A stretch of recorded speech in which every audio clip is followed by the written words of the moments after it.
Olá pessoal, tudo bem? Começamos mais um episódio do República de Ideias, o podcast da Ateliê de Humanidades. Para quem não nos conhece, acesse ateliêdehumanidades.com, tá? E também entre no seu canal de podcast preferido, procure o República de Ideias e dê uma olhadinha lá nos episódios anteriores do nosso podcast. Hoje estamos, mais uma vez, conversando sobre artigos que foram publicados no Fio do Tempo e cruzando com temas contemporâneos, né, da conjuntura política, da conjuntura social contemporânea. Estamos aqui com o Felipe Maia, professor da Universidade Federal de Juiz de Fora. Olá, Felipe. Olá, André. Olá, Emanuel. Tudo bem? Tudo bem. Ele também é responsável, né, um dos principais estudiosos de teoria social da nossa geração, né, Felipe? E também coordena um grupo de estudos de teoria social na Juiz de Fora, é co-coordenador do Cartografias da Crítica, que fazemos em parceria aqui na Ateliê de Humanidades. E organizador do livro Democracia Inacabada, que está até aqui no fundo, tá? E também participante do Cartografias da Crítica, que está aqui no fundo. Livros publicados pela Ateliê de Humanidades Editorial. E estamos também aqui com o Emanuel Rapizo, que é diretor de produção do República de Ideias, está sempre aqui conosco. Olá, Manuel. Olá, André. Olá, Felipe. Olá, quem nos ouve e assiste. Vamos discutir dois artigos. O primeiro, Crise e Ameaça Cesarista, do próprio Felipe Maia, está aqui conosco. E o segundo é A Resistência ao Fascismo Tabajara, de Luiz Werneck Viana, que é um dos grandes sociólogos da sua geração e grandes sociólogos brasileiros vivos. Vocês devem conhecer, professor da Universidade da PUC, Pontifícia Universidade Católica do Rio de Janeiro, e também é um personagem central do antigo UPERJ e atualmente IESP-UERJ. Foi também uma personagem importante na formação de sociólogos saídos da USP, da Universidade de São Paulo. Vamos, então, começar a conversar?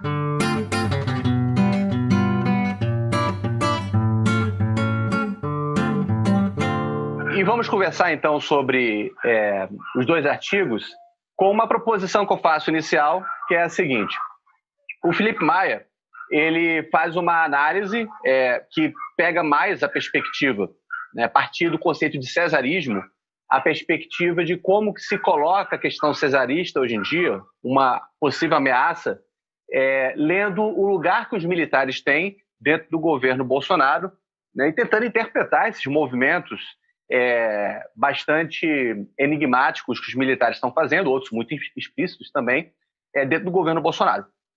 Do outro lado, nós temos o Werneck Viana, que faz um texto que está em diálogo, não explícito, mas implícito com o Felipe Maia, que aborda mais a articulação entre o fascismo e um projeto neoliberal contemporâneo, né? Não somente no mundo, mas sobretudo no Brasil, que faz com que a nossa experiência contemporânea, que é o que ele chama de fascismo tabajara, a gente pode conversar um pouquinho sobre o sentido tabajara aí, né? Que tem uma ambiguidade, e a nossa tradição autoritária. Para a gente começar a conversar, Felipe, levantando a bola, como que você entende aí as diferenças e articulações entre essas duas leituras do atual governo Bolsonaro e da conjuntura contemporânea de combate à pandemia do coronavírus?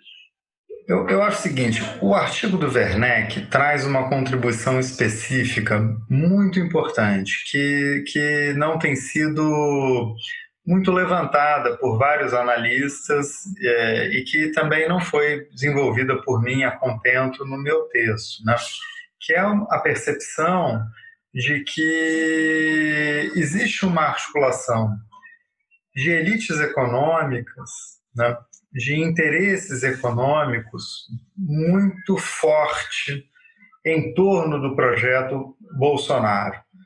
E é uma articulação que, como diz o Werneck, né, ela tem por desígnio alterar o que o Werneck diz, né, que é um pouco da matriz histórica de articulação entre sociedade, Estado e economia no Brasil, que sempre foi uma articulação resistente a digamos assim, a um modelo muito liberal de articulação entre essas esferas, né?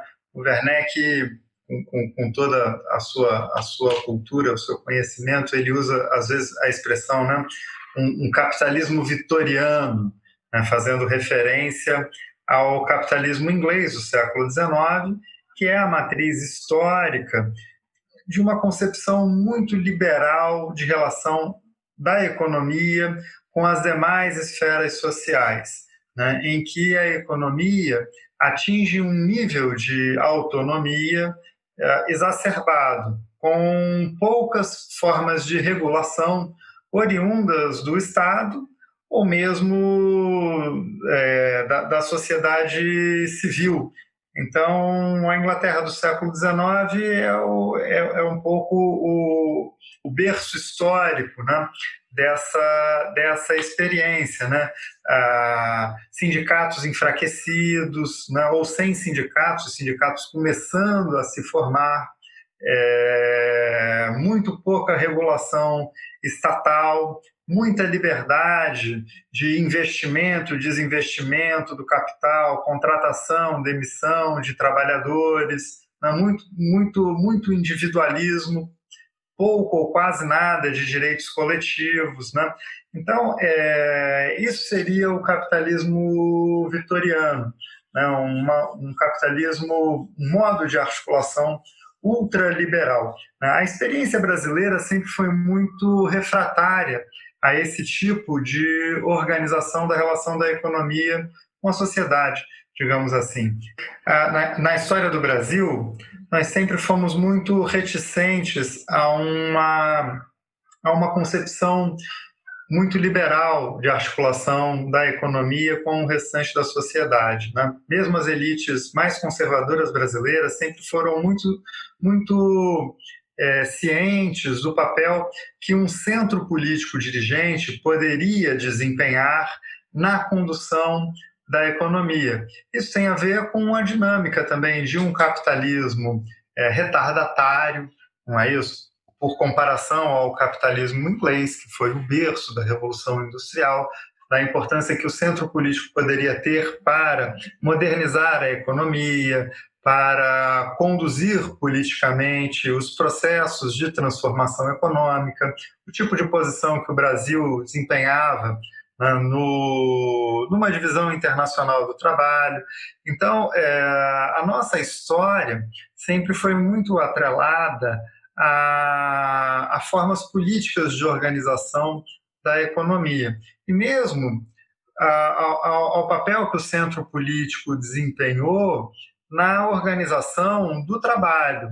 Não é? Isso tem muito a ver com a Revolução de 1930, com o papel que as elites que se articulam em torno de Getúlio Vargas, não é isso? Eu estou pensando aqui em intelectuais como Oliveira Viana, como tantos outros, né, que constituíram a Justiça do Trabalho, né, que foram importantes na organização do movimento sindical brasileiro, que tem o seu, né, berço, digamos assim, auto-organizativo, né, mais de baixo para cima, para falar muito rapidamente, né, que tem a ver com o movimento operário, com imigrantes que foram desenvolvendo a cultura sindical de baixo para cima, mas que teve um enorme papel do Estado na constituição de grandes federações, as grandes confederações, políticas públicas que atrelaram, né, que deram um papel ao sindicato na aplicação, né,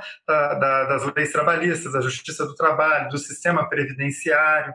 Então, a história brasileira foi muito ciente, né, desse papel organizativo que o centro político teria na condução da economia. Mesmo a ditadura militar foi muito conscienciosa desse papel que o centro político poderia ter, tanto na condução de grandes projetos, mas em muita política social que tinha a ver com a necessidade de produzir apoio político ao regime militar, mas também com concepções e visões de mundo, de organização da relação entre sociedade e economia, né? A gente pode pensar, por exemplo, uma questão que eu estudei na minha tese de doutorado, né? Mas na política da ditadura militar para o mundo agrário. Por exemplo, a previdência social para os trabalhadores rurais foi constituída durante o regime militar. O regime militar não desarticulou a rede dos sindicatos rurais, pelo contrário, eles cresceram imensamente ao longo do regime militar, inclusive com atribuições novas relacionadas à previdência, até que quando o regime militar vai chegando ao fim, a maior confederação de trabalhadores no Brasil é a CONTAG, que é a Confederação dos Trabalhadores da Agricultura. Então, o movimento que o Werneck chama a atenção é de que esse tipo de articulação entre sociedade e economia, ele está um pouco no DNA do Brasil. E houve tentativas de liberalização, né? O Collor foi uma primeira tentativa, né? Houve um impulso liberalizador, mas ele não adquire organicidade. Com Fernando Henrique a história é um pouco diferente, porque ao mesmo tempo que há movimentos de liberalização, com privatizações e tudo mais, não há uma concepção vitoriana de capitalismo.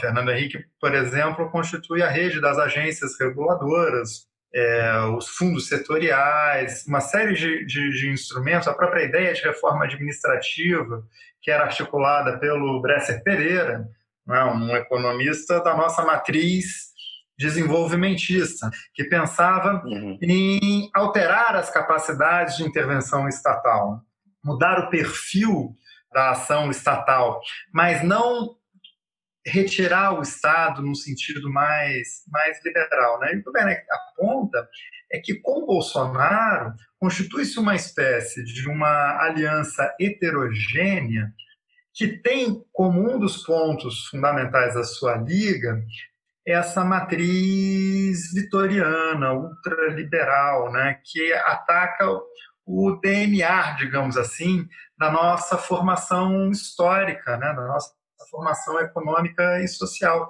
E esse é um elemento importante, eu acho, para a gente considerar, porque responde um pouco pelo apoio, né, que esse governo ainda tem com camadas expressivas das elites econômicas brasileiras, né? Eu acredito que isso não é homogêneo, né? Há dissensões importantes. Mesmo economistas de extração liberal, os que estiveram, por exemplo, no governo Fernando Henrique, Armínio Fraga, o Pércio Arida, o André Lara Rezende, não é isso? Tem tido uma postura muito diferente, que é preciso registrar isso. Já há alguns empresários também, sobretudo esses que se articulam com João Dória, que tem uma entrada aí já um pouco diferente, não sei se tão diferente assim, mas há uma série de lideranças que continuam muito próximas ao Bolsonaro. Não é só o cara lá das lojas Havan, né? Mas tem muita coisa aí, né? Eu estive lendo hoje sobre esse Carlos Wizard, que está assumindo uma secretaria de Ciência e Tecnologia no Ministério da Saúde, área a qual eu nunca soube que ele tivesse atuação, mas que é um multi-empresário, dono de holdings, com atuação em toda a América Latina, né? Não é só o curso de inglês, que, aliás, ele já vendeu. Um homem de formação americana, Mormon, desde os 12 anos de idade, formado numa universidade Mormon norte-americana, e que se articula com um setor da igreja, né? E está aí, né? São figuras desse tipo, né? Esses outros aí das academias, né? Smart Fit, Biorritmo. É uma extração nova, né, do capitalismo brasileiro que se aglutina em torno do governo Bolsonaro e que nós precisamos entender melhor, né? Uma coalizão heterogênea, porque mistura valores religiosos, mas essa conexão entre religiões protestantes e economia ultraliberal é conhecida das ciências sociais, não é isso? Faz parte da nossa trajetória de pesquisa, de entendimento, e a situação dos militares nesse meio, né? Que é algo que a gente ainda não entende bem.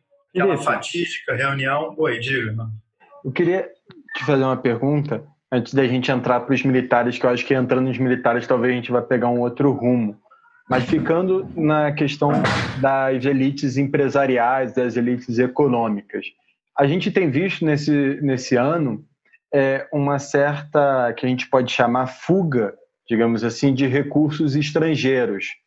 A gente tem visto, por exemplo, que o Brasil foi o país que mais teve fuga de capitais estrangeiros. Mais estrangeiros retiraram recursos da Bolsa Brasileira. A gente tem visto também a tentativa da assinatura do acordo econômico de mercado com a União Europeia tem naufragado porque sistematicamente diversos congressos europeus, o último foi a Holanda essa semana, que negou a disposição, enfim, negou o aceite que poderia ser dado a esse acordo econômico entre Brasil e União Europeia. E a gente sabe que na Europa, principalmente, questões ambientais e outros debates influenciam muito hoje em dia as decisões econômicas. Então, seria possível essas elites econômicas brasileiras se manterem em apoio ao Bolsonaro diante de uma fuga de capitais estrangeiros ou de uma recusa de liberais estrangeiros em se associarem a esse governo? Como fica essa disputa entre as elites econômicas nacionais com posições divergentes vistas lá fora? Deixa eu complementar, pensando aqui também em voz alta. Primeira coisa, como você bem já falou, existe uma resistência grande do empresariado brasileiro e da própria forma como se faz política no Brasil a um regime de liberalismo vitoriano. A respeito disso, eu lembro de um livro que foi publicado pelo próprio Fernando Henrique Cardoso em 64, o ano que teve o golpe ao empresariado e Sociedade Industrial no Brasil. Eu não lembro muito bem qual o nome, mas é uma análise que ele faz... Industrial e desenvolvimento, né? Desenvolvimento, né? Que ele analisa... uma pesquisa que analisa a mentalidade do empresariado no Brasil. E ali até já está antes do golpe, mas já estava ali escrito até na apresentação do livro a expectativa de que iria ocorrer. E ele, no momento, ele fala que uma das características da cultura empresarial brasileira é a de querer o máximo de lucro possível com o menor risco assumido.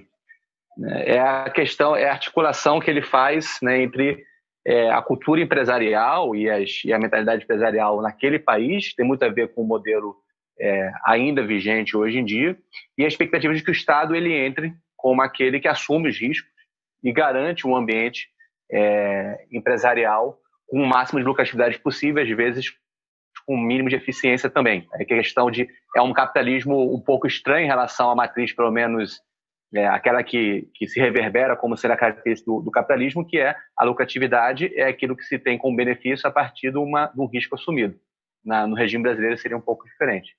E aí você está falando sobre vários empresários que parecem estar fazendo surgir uma outra mentalidade empresarial.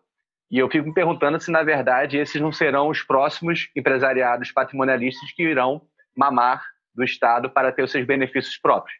Então, a partir de uma linguagem neoliberal, se faz com que haja apenas uma recomposição de que elites empresariais são essas que estarão, de forma patrimonial, articulados com o Estado e conseguindo benefícios para seus negócios e tudo mais. Acho que a referência que me veio como sendo aquela mais próxima do fascismo tabajara, que o Werneck fala, do capitalismo vitoriano, é o von Hayek, que é o modelo que é a base do discurso neoliberal contemporâneo, porque realmente já não está se falando de um capitalismo antes dos direitos sociais, mas sim de um projeto de livre mercado que depende do desmantelamento das bases institucionais de um Estado social-democrata. E é com isso, e eu acho que é nesse ponto que vale a pena explorar, que se coloca a questão de até que ponto o projeto neoliberal pode ter articulação com um regime autoritário e não de liberdade, até mesmo com elementos fascistas muito fortes. Eu deixo por enquanto essas duas coisas para você responder ao Emanuel, depois eu toco em outros pontos. Não, vocês colocam questões aí todas muito importantes, né? E eu acho que, na verdade, elas demandariam pesquisa empírica, né? Para a gente poder olhar as coisas com mais... Coisa como o Fernando Henrique fez lá, nos anos 60, não é isso? Num livro que é um marco, né, da sociologia brasileira, né? Mas o que eu vou observando por aqui, assim, um pouco pela leitura dos jornais, é que, de fato, nós estamos vendo mudanças estruturais no capitalismo, né? E o que me chama muita atenção é que esse empresariado, ele é quase todo um empresariado muito vinculado ao setor de serviços. Então a gente não vê muito, né, nesses grupos os barões da indústria. Isso parece mais escondido, né? Então, um setor que depende muito dessa economia cotidiana aquecida, né? Ou seja, o cara que fez a fortuna montando uma rede de academias, esse wizard que começa com o negócio do curso de inglês, depois o cara vende a franquia, aí ele monta uma holding para vender produtos naturais, um mundo verde, aí ele compra um outro negócio, o cara já é um bilionário, com uma fortuna de bilhões e bilhões, e sempre uma articulação entre serviços e mercado financeiro. Então, isso indica um certo reposicionamento do funcionamento da economia. E, por outro lado, o agronegócio, que o Emanuel cita aí, né, que tem a ver com toda a questão do acordo Mercosul-União Europeia, que tem a ver com toda a questão da legislação ambiental, né? Um fato muito significativo é que logo após a divulgação do vídeo da reunião lá do dia 22 de abril, né, em que o Ricardo Salles fala que tem que aproveitar a pandemia para passar a boiada, ou seja, desmantelar a malha regulatória, né, de proteção ambiental, em pouquíssimo tempo sai um manifesto publicado nos principais jornais brasileiros, assinado por uma quantidade que eu nunca vi de associações empresariais em apoio ao Ricardo Salles. Não é isso? Em apoio ao Salles. Depois da publicação desse manifesto, fruto de pressão, crítica da sociedade civil, é que algumas empresas, a Natura, por exemplo, e tal, vão fazer um movimento de críticas, dizendo, não fomos consultados, nosso nome apareceu, mas a gente, né?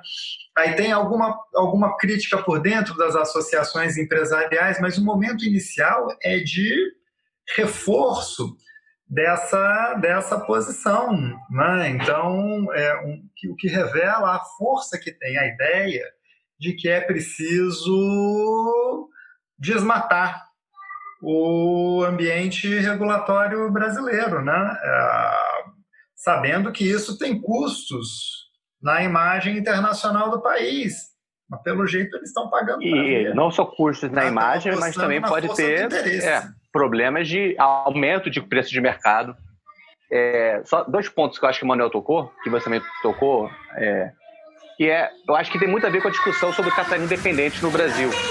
O Emanuel chega a colocar assim, até que ponto os movimentos internacionais fazem com que os interesses desses capitalistas não venham, a algum momento, se tornarem mais claros de que um modelo neoliberal pode destruí-los. E até que ponto também, acrescenta a questão ambiental, esse modelo também e você utilizou um argumento excelente, desmatamento do marco regulatório, é uma boa metáfora, também pode levar a ir contra os interesses do capitalismo industrial ou agroindustrial brasileiro e, por tabela, de serviços também. Né? Existem certas contradições no modelo vigente ou ambiguidades e tal, que faz com que a gente fique se perguntando se você não tem aquela visão estreita que o Florestan Fernandes fala muito bem sobre a nossa burguesia nacional, que às vezes não consegue ver a longo prazo em termos de seus interesses e faz com que, com isso, se componha muito facilmente com interesses estrangeiros que acabam minando a possibilidade de construção de um mercado nacional, de uma economia nacional forte, pujante e tudo mais. Mas nisso, André, eu acho que é preciso ver muito o seguinte, né? Até que ponto existe, de fato, uma ideia, né, de um mercado nacional, né, de uma burguesia que se entende a partir do plano da nação, porque isso claro, isso colocaria uma outra configuração, né? Ou seja, esses setores são setores muito internacionalizados na sua operação, nos seus vínculos, né? Então isso acho que faz muita diferença. O espaço econômico que eles operam, ele não é constrangido pelo território nacional, né? Então, isso muda muito, eu acho, a perspectiva. E o que me parece é que eles não estão lidando com essas questões a partir de noções de princípios, sabe? De valores. Eles estão olhando as coisas de forma muito pragmática, né? Então, diminui a regulação até onde dá. Quando não der mais, recua. Então, um jogo muito de barganhas, sem valores que estejam presidindo essa operação, né? O Branko Milanovic, nesse livro que acabou de ser publicado no Brasil, com o título de Capitalismo Sem Rivais, mas que foi publicado no final do ano passado em inglês como Capitalism Alone, ele, num dos seus capítulos, né, ele faz uma questão muito interessante sobre a moralidade das novas elites globais. E ele diz que um fator importante para compreender essas novas elites é que eles têm uma visão muito amoral, digamos assim, da atividade econômica, no sentido de que a atividade econômica é interesse puro, e que não tem como ser de outro jeito. Então, essas questões todas ficam dependentes da relação de forças no momento, né? E faz-se o jogo, certo? É jogo. Né? Pode ser isso, pode ser aquilo, vai depender do que for possível agora, que pode ser alterado depois, né? Então, há questões aí. O livro do Milanovic tem muito a ver com isso que a gente está discutindo, até pelos tipos ideais que ele vai constituindo da relação entre economia e política, as transformações que estão ocorrendo no papel do Estado no mundo todo. E isso está nos afetando aqui, né? Eu acho que essa é uma questão importante que pode ajudar a gente a entender um pouco mais esse movimento em torno do Bolsonaro, essa resiliência do Bolsonaro. E acho que o texto do Werneck, ele traz isso ele traz esse ponto com muita clarividência. E aí você começa a se perguntar, bem, se o projeto é de fato tão radical, ou seja, alterar o nosso DNA, eles estão entendendo que medidas de força podem ser úteis, pragmaticamente. Então, esse pode ser um elemento. Mas isso pode ter questões com o papel dos militares, que a tradição dos militares não é bem essa, né?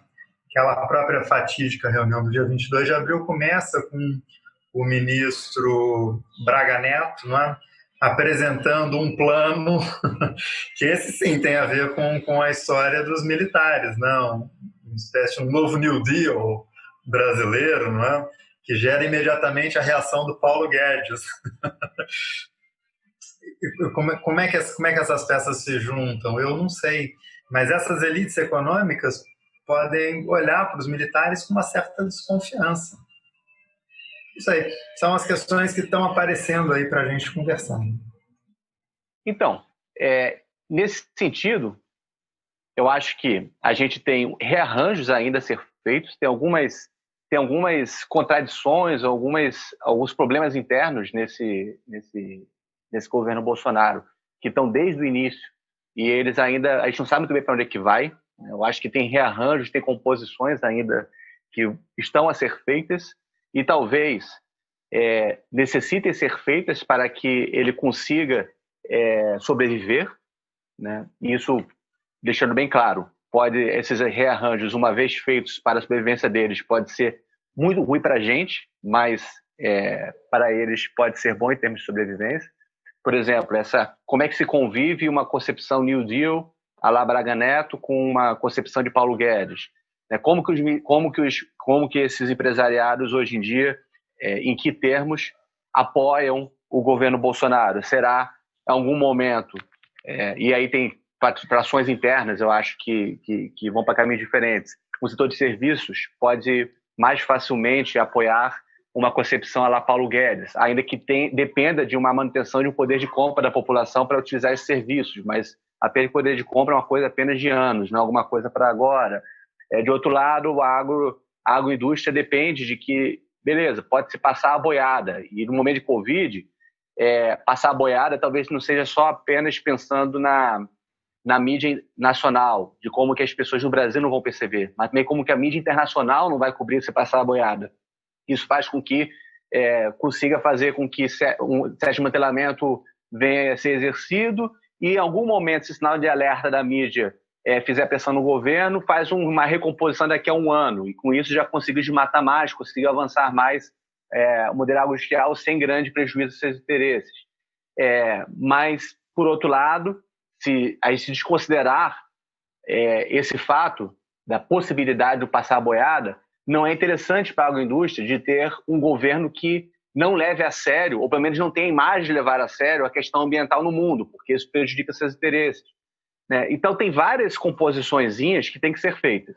Se a gente leva a sério como uma possibilidade existente a tese do Werneck Viana, de um fascismo tabajara, o que seria ele? E que risco seria esse em jogo?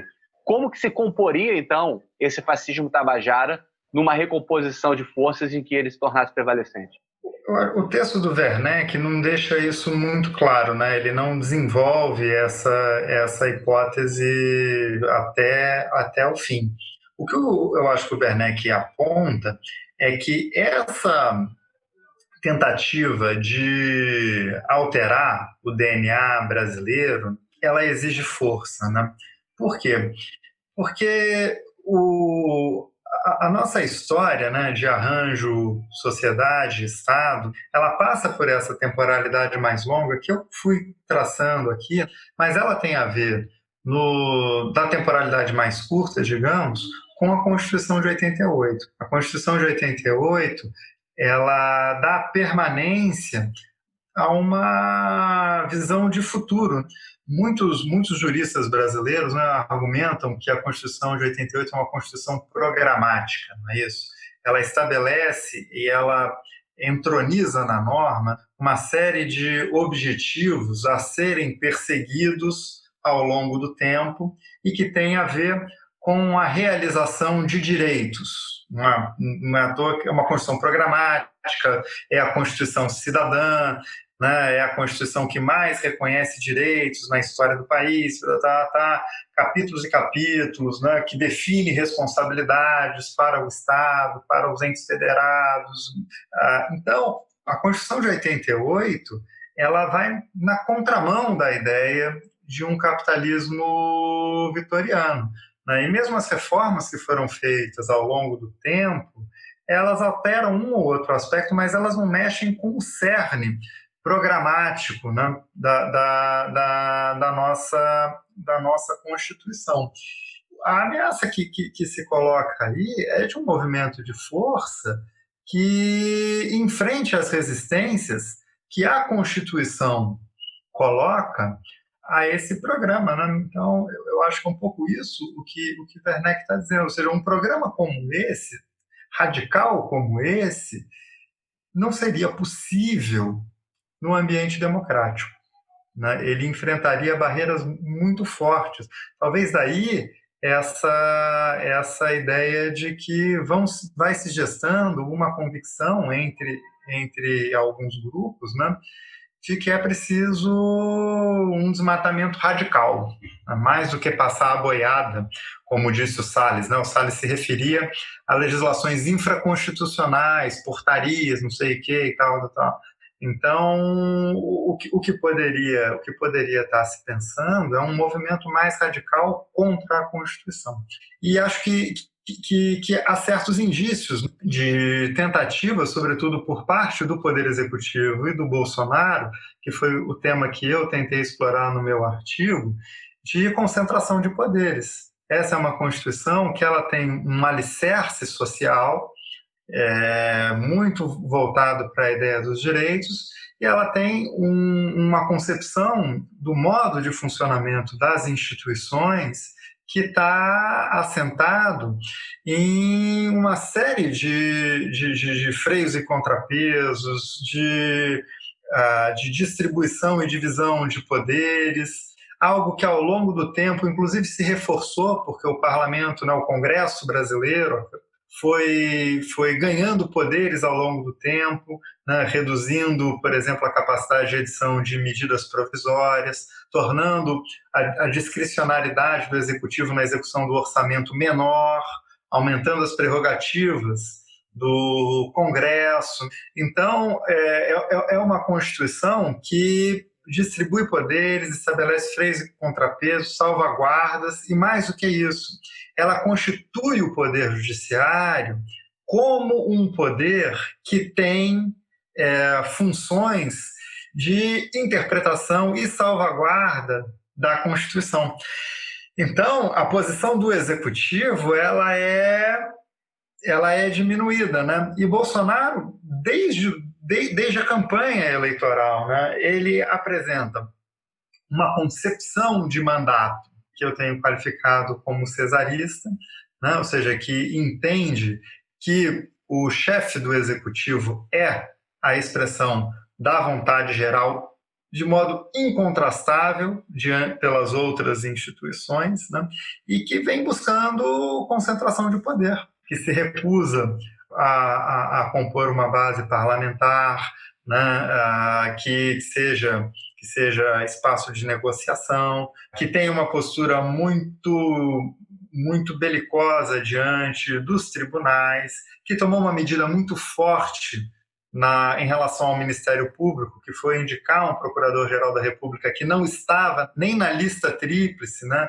rompendo uma tradição republicana de diálogo com a categoria, né, e colocando um procurador muito identificado com o seu programa. Então, é uma tentativa de imposição da força do Executivo, que durante a pandemia ficou ainda mais ressaltada pelo movimento de rua que ele desenvolve com grupos abertamente golpistas, alguns até abertamente nazifascistas, pela simbologia que utilizam, né, pelas suas mensagens. Então, o jogo aí ficou bem mais complicado. Felipe, eu vou puxar aqui uma parte do seu texto que eu acho que a gente pode arrematar aqui, que se vincula a esse debate que você falou dessa aventura cesarista e dessa solução de força que seria possível, que seria intentada de alguma maneira diante dessas dificuldades inerentes a um sistema de pesos e contrapesos que o executivo tem em realizar a expressão das suas vontades de forma muito livre, como a expressão do Salles indica, né, de passar a boiada, né, e como o sistema de contrapesos impede essa passagem de boiada, e há uma certa sensação negativa em relação a esses freios e contrapesos que impedem a passagem da boiada. E aí eu vou te citar numa parte no final do seu texto que você comenta sobre os militares e a política, que você fala que o governo Bolsonaro parece ser percebido pelos militares como uma oportunidade de redefinir a relação dos militares com a política, questão que, sobretudo no Exército, mais que em outras armas, vem se mostrando central, já que o modelo de profissionalização das carreiras militares calcadas em seu distanciamento com a política não convenceu os próprios militares. E aí você cita o José Murilo de Carvalho no seu livro Forças Armadas e Política no Brasil. E lá depois você comenta sobre a questão do aumento Mourão e o seu artigo sobre a controversa interpretação do artigo 142 da Constituição Federal, mas você comenta lá no final desse parágrafo que, abre aspas, assim as semelhanças e diferenças com o repertório mobilizado por Bolsonaro, e aí você está comparando com o repertório mobilizado pelos militares, que ajudam a compreender a adesão e apoio, mas torna difícil imaginar que eles estariam dispostos a embarcar no aprofundamento da aventura cesarista. E aí, acho que é interessante pensar qual é esse freio ou essa barreira que impede eles de aderirem definitivamente à aventura cesarista, que no caso do Bolsonaro já é explícita. A ideia de cesarismo, né, ela tem muitas possibilidades de interpretação. Depois desse texto até é que eu vi que o Leonardo Avritzer também interpreta o bolsonarismo pela ideia de cesarismo. Embora o Avritzer faça uma referência mais ao modo como o Marx, né, fala lida com a ideia de cesarismo, né, no 18 Brumário, e a ideia do cesarismo como um desempate numa correlação de forças muito parelha, né? E que então a burguesia recorreria ao cesarismo para desempatar a disputa política a seu favor, né? Que não é como eu estou lendo, né? Eu estou lendo o cesarismo a partir da ideia da proposição do Rosan Vallon, que pensa o cesarismo como uma forma de representação política e que tem algumas características-chave, sobretudo essa, a ideia do chefe do executivo, daí a referência ao César, né, como uma encarnação da vontade geral e que se entende como o único representante, né, porque foi sufragado pela maioria. Então, há uma ideia de legitimidade, uma legitimidade privilegiada para o chefe do executivo, né, que com isso poderia subordinar as demais instituições, né, obrigá-las a se subordinar às suas decisões, né? Então, ele decide em nome, representando o povo, né, porque ele encarna a vontade geral. Eu acho que há muitas analogias fortes entre essa concepção e o modo como o Bolsonaro pensa a sua ação, né? É sempre uma operação arriscada a gente recorrer a um texto clássico para dar sentido à ação de um ator, né? Porque o Bolsonaro nunca leu o Rosan Vallon, certamente. Né? Não sei nem se ele sabe quem foi Luiz Bonaparte ou coisa do gênero, né?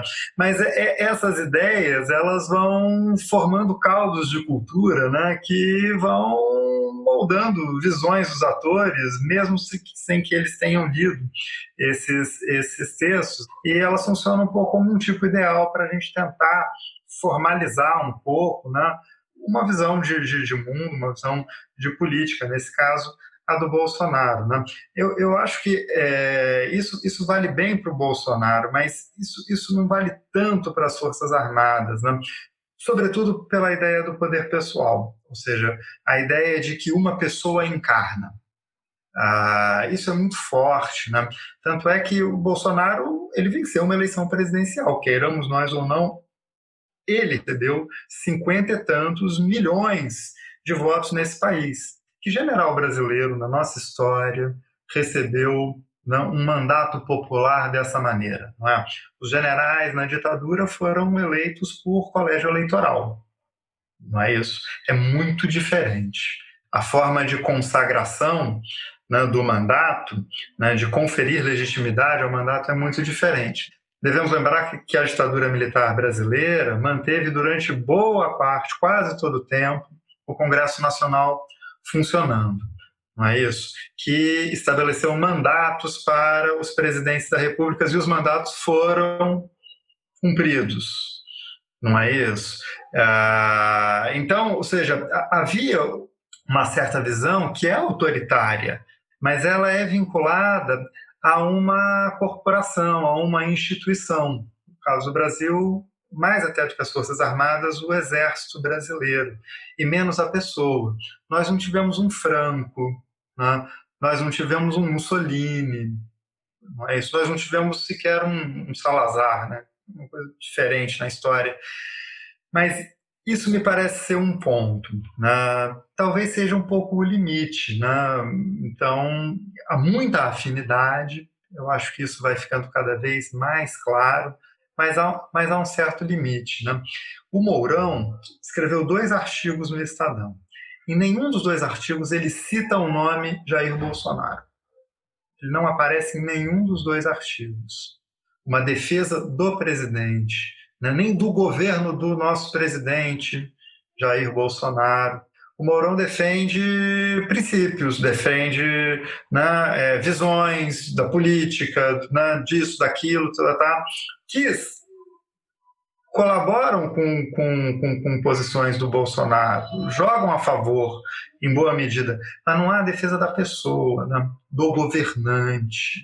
Isso me parece indicar alguma coisa, né? Eles aderiram ao governo. Esse governo é um governo militar, está aí em toda a linha, não é? O ministro da Saúde hoje é um general, não é? E eles estão lidando com a coisa como generais lidam. Nós estamos agora lendo nos jornais o modo como eles vão tratar as estatísticas da pandemia no Brasil. Eles estão tratando isso como se fosse informação de guerra, com pouca transparência, com muito controle, não é isso? O que mais? Não sei, talvez com manipulação, não é isso? Com pouco accountability, para usar, né? Pouca transparência, para usar uma expressão da teoria democrática, né? E, enfim, é um pouco por aí que eles estão indo, né? A afirmação forte do centro político, das prerrogativas da presidência da República, do Poder Executivo, uma tentativa de reduzir o papel do Supremo Tribunal Federal. Eu acho que é um pouco por aí, né? Não é a visão deles não é exatamente cesarista. E aí talvez possa ter a diferença, né? O Bolsonaro, por enquanto, não. Por enquanto, eles estão topando. Até quando? Não sei.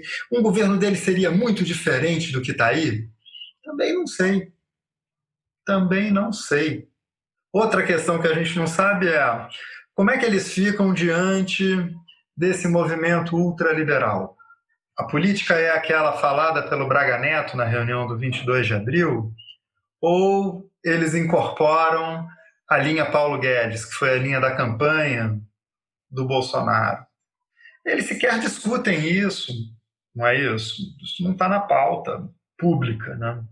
Então, são muitas as incógnitas, e essas incógnitas talvez respondam, em boa parte, pela falta completa de clima político para o impeachment.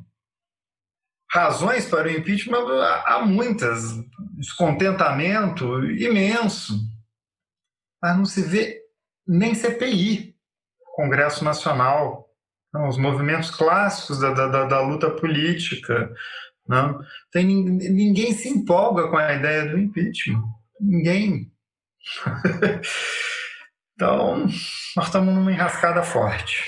Eu estava pensando aqui que a figura histórica mais próxima de um Bolsonaro seria Floriano Peixoto.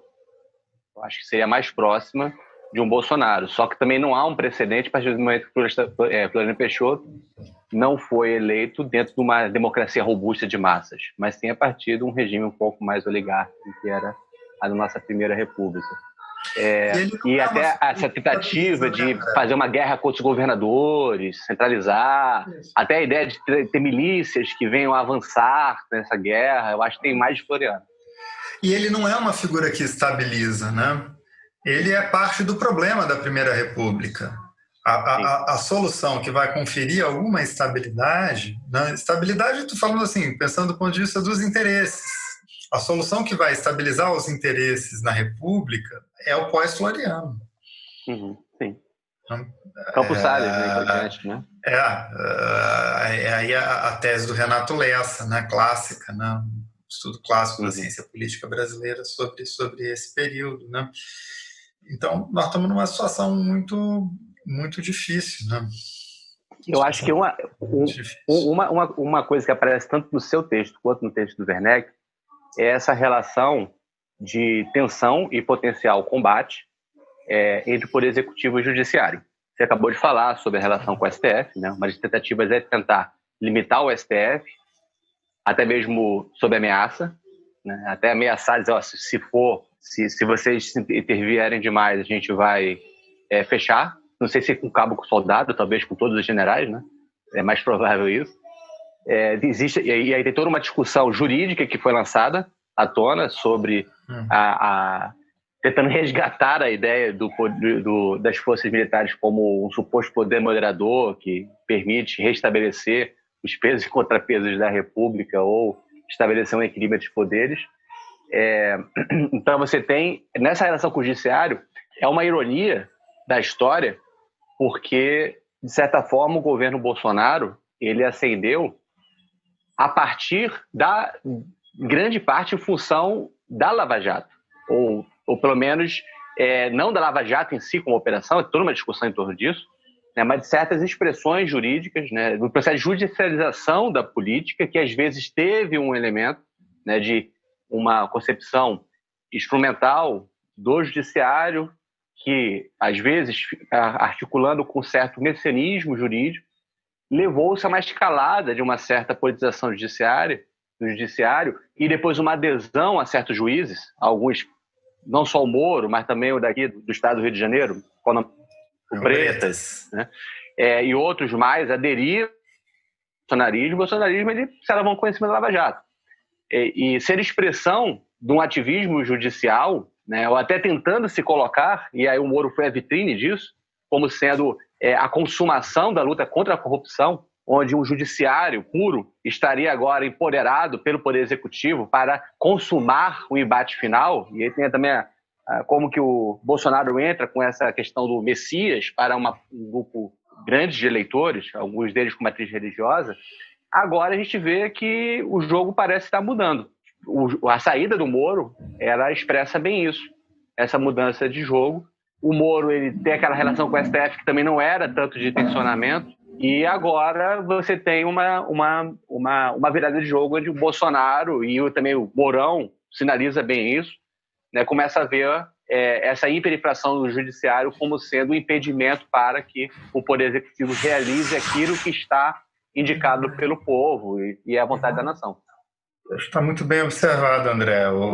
Essa é uma transformação importante, né? Ou seja, o movimento que foi fundamental para a ascensão do Bolsonaro teve a ver com essa mobilização muito autônoma dessas categorias do Poder Judiciário, que tem a ver com o papel que o Poder Judiciário ganhou com a Constituição de 1988. O Supremo Tribunal, o Ministério Público, a Polícia Federal, desenvolvendo uma cultura própria, uma cultura institucional, autonomia, essa coisa toda, né? Isso foi o papel de juízes de primeira instância, que era o caso do Sérgio Moro. Essa é a rede institucional que o Brasil constituiu pós-88. Essa é a nossa armação institucional. Ela é resistente ao cesarismo, ela é resistente a um poder central incontrastável. Agora, eles estão se vendo com ela, não é? De modo que o Moro pulou fora, né? Por razões muito explícitas, né? Quem assistiu à reunião do dia 22 entende, né? O Bolsonaro queria que o Sérgio Moro se tornasse um advogado do seu governo, e isso exigiria do Moro se desvincular desse movimento que era o seu. Né? E o Moro não estava disposto a fazer isso. E aí a tensão é muito forte. O Werneck, eu acho que foi um dos principais intérpretes, né, do que havia, né, de democrático e de positivo nessa relação do Poder Judiciário com a política e a sociedade no pós-88, mas também sempre muito ciente dos riscos que estavam embutidos aí, né? Sobretudo os riscos para a política, né? Ou seja, os riscos de transformar a política em algo muito secundário, né? Diante de um Poder Judiciário muito, muito poderoso, e os riscos de uma ação muito corporativa por parte desses poderes. Mas hoje, o que se apresenta, eu acho, não é nem corporativismo, nem um judiciário ofuscando a política. Hoje, o que se vê, sobretudo diante da ação do Supremo Tribunal Federal, é um poder judiciário conformando linhas de resistência à concentração de poderes na presidência da República, né? Então, isso é importante. E aí é o que de melhor, né, a nossa Constituição legou para essas instituições. E conformando uma linha de resistência no momento em que a população tem constrangimentos para resistir politicamente ao fascismo tabajara, como diz o Werneck, não é? Porque estamos em meio à pandemia e tudo mais. Agora, como o próprio Werneck ressalta, os movimentos de resistência popular que aparecem aí devem ser saudados. Acho que a gente ainda não chegou no momento em que se possa convocar toda a população a ir às ruas, mas os movimentos que estão, de algum modo, estabelecendo um contraste no que é possível no espaço público ao fascismo, eu acho que eles são importantes. A gente ainda tem que ver como é que isso vai andar, mas é importante pôr algum limite a essa ocupação do espaço público por movimentos abertamente fascistas. Para ajudar um pouco nessa análise da questão da virada do jogo, eu acho que o que permanece da virada do jogo é o STF como sendo aquele por meio do qual a Lava Jato conseguiu avançar enquanto atividade orquestrada de instituições e atores, mas também como aquela instituição que na narrativa do combate político desses movimentos conservadores apareceu como aquela que impedia o processo de renovação total, porque estaria aparelhado pelo Partido dos Trabalhadores. Então, esse jogo está sendo jogado muito em função de como o STF, enquanto ator, atuou, né? E o Bolsonaro, isso não há nenhuma novidade nisso, ele foi eleito com o discurso, desde o início, de acabar com o STF, que começa a ser representado como um antro de corrupto, aparelhado pela esquerda. É isso aí.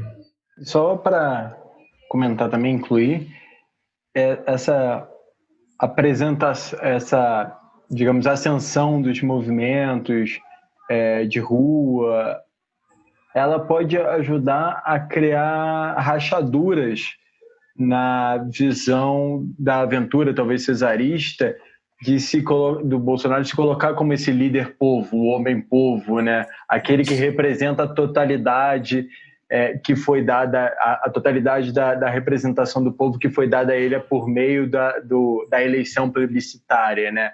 E isso vai criando, pode-se criar uma certa rachaduras nessa narrativa, né? E que pode destruir essa capacidade dele se colocar como o líder povo, como o homem povo também. Concordo. E isso pode ajudar a acumular para que em um segundo momento, né, a gente tenha a chance de uma cidadania mais ativa se expressar. Agora, vai ser uma batalha de longo tempo. Isso não vai se resolver rápido, né? Isso vai demorar. Não há solução que se apresente no horizonte.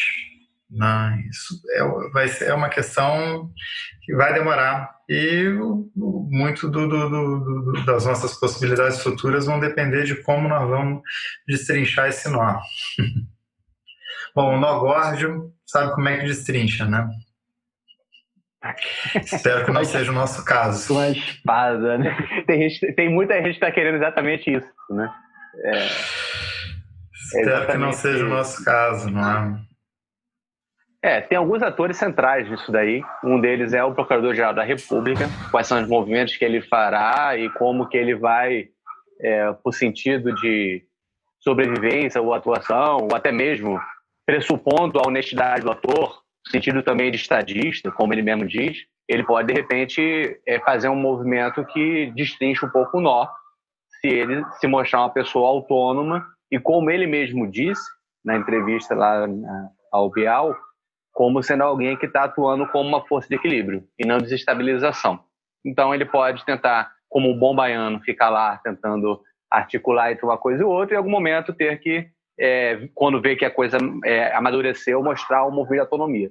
Ou pode se mostrar como alguém completamente alinhado com o Bolsonaro e isso sendo instrumentalizado nesse sentido, não tendo sentido de biografia, ele pode ser apenas o engavetador-geral da República, como se falava antigamente de um outro procurador-geral em outro governo.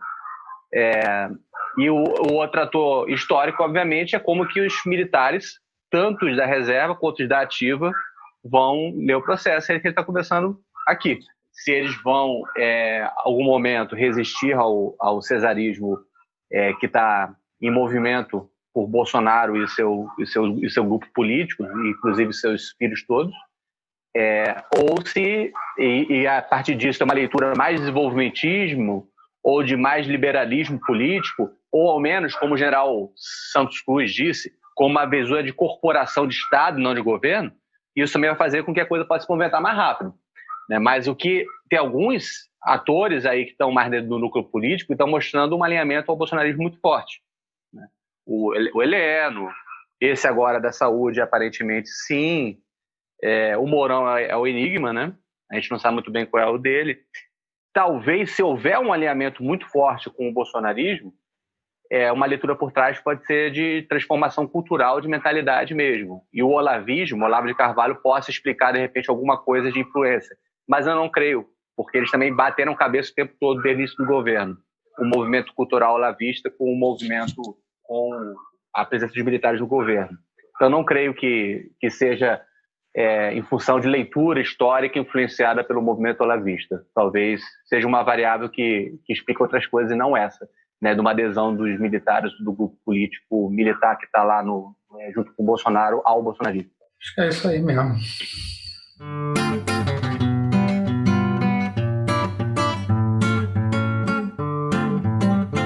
Então, pessoal, a conversa hoje levantou mais problemas e mais questões do que respostas. Né? Se alguém assistiu isso aqui querendo saber qual é o nosso destino dos próximos anos, até nos próximos meses e semanas, você não teve resposta pronta. Teve muita coisa muito material para poder analisar.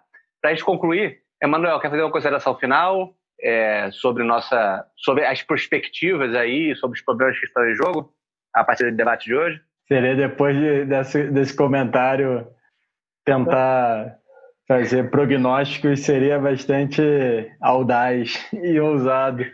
E eu me disse que depois dos últimos movimentos dessa série chamada Brasil, né, eu me coloquei a obrigação de nunca mais tentar dar chutes sobre o que acontecerá com o Brasil, porque tenho errado frequentemente.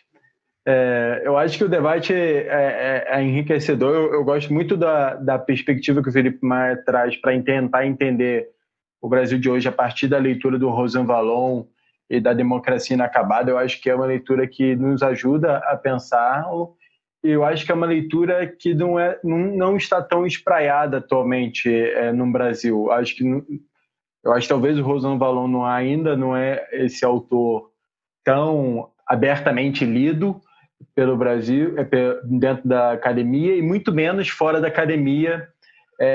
O debate dele ainda não me parece chegar nos círculos mais midiáticos, no debate da mídia. Então, acho que o debate que a gente faz aqui é relevante e interessante porque traz outras perspectivas intelectuais para pensar o atual contexto. Dito isso, eu agradeço novamente ao convite, a participação aqui é sempre muito, muito interessante e instigante. Agradeço Felipe Maia, o André e a quem está nos ouvindo e assistindo nesse momento. Obrigado, até a próxima. Então, Emanuel, você me deixou a deixa, não foi planejado isso, pessoal, para falar sobre Uma Democracia Inacabada, Quadros e Bordas do Soberano do Povo, com Pierre Rosan Vallon, um livro que organizamos eu, o Felipe Maia e o Sebastião Lidoberg. Esse livro introduz a obra do Rosan Vallon no Brasil, e também pensa a crise contemporânea, logo depois da eleição do Bolsonaro. E na esteira desse livro, a gente também está trabalhando com o objetivo de trazer a obra do Rosan Vallon no Brasil para contribuir para o debate público, como bem falou o Emanuel. Por exemplo, o livro recente do Rosan Vallon, publicado em 2020 agora, O Século do Populismo, só pelo nome vocês vão saber na hora que tudo a ver com o que a gente está conversando e sobre os problemas pelo qual o Brasil passa e o mundo passa. Esse livro, certamente, tá, vai ser um dos objetivos editoriais para a gente logo para trazer para o debate público no Brasil, além de outros da obra do Rosan Vallon. Felipe Maia. Considerações finais e aí, perspectivas? Eu só já falei bastante, eu só agradeço vocês pela generosidade das palavras e por conversar sobre esse assunto. Liga o vídeo. Eu tive que mudar de ambiente aqui, vai sem o vídeo que é mais fácil. Mas é isso, André, Emanuel, muito obrigado, acho que foi uma ótima conversa. Valeu. E vamos tendo uma sequência boa aí de análise, de acompanhamento da cobertura. Valeu, abraço.